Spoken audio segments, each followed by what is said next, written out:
Hi, welcome to the hangar. Just thought I'd take a bit of time today to talk to you about some tools and things to carry in your airplane when you're out exploring and carrying on with your adventures.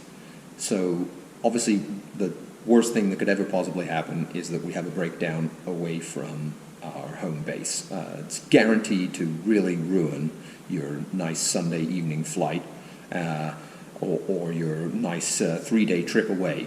So obviously the best way we can mitigate that is by having your maintenance all done regularly and having it done to a high standard, not skimping out and doing as little as possible, and getting involved in your maintenance and knowing what's coming up with your airplane. So that's like step one. Step two is obviously going to be a really thorough walk around.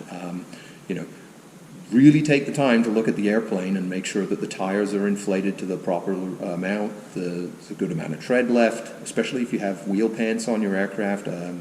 They tend to get in the way of inspecting tires and brakes, and quite often the wear on the tire underneath can be quite bad, but not noticeable because it's hard to look at. So really good walk around is obviously a great way to make sure that you're going to have some success. Then you do want to have some tools in the airplane.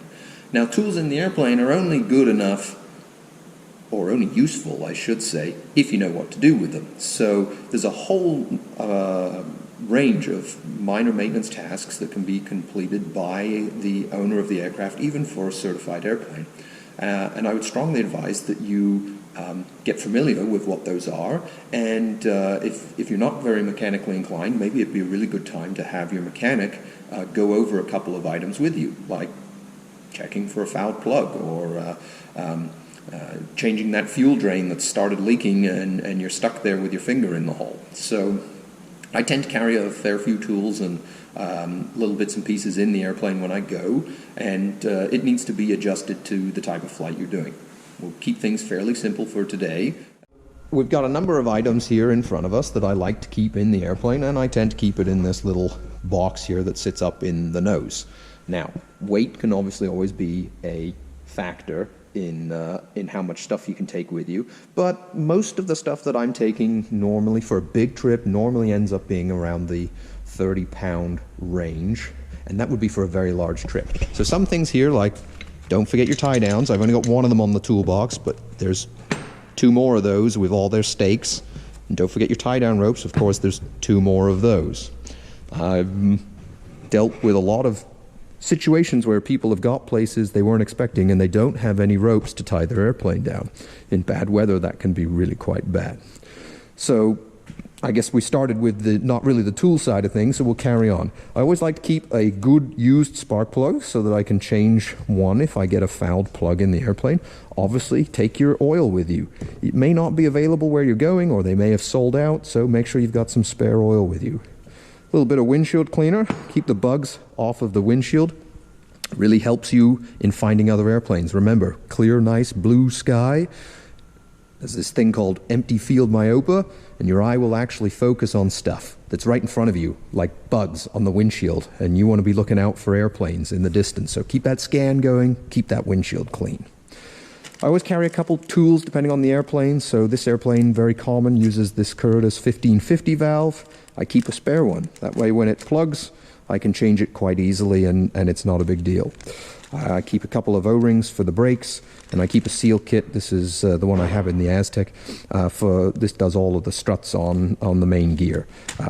It's really not an expensive or heavy item, but it's something that maybe isn't super common around. I never expect to use it. I've never used it.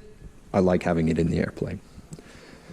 Some rubber gloves. Obviously keep your hands clean and free of oil, especially if you're going to be flying. That's always great. I carry a little bit of 5056 hydraulic fluid to top up brakes or hydraulic systems.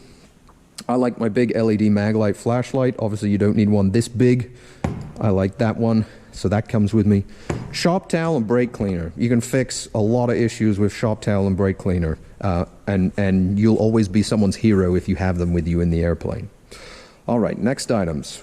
Lock wire pliers, screwdriver, hammer, side cutters. Channel lock side cutters are the best in my opinion.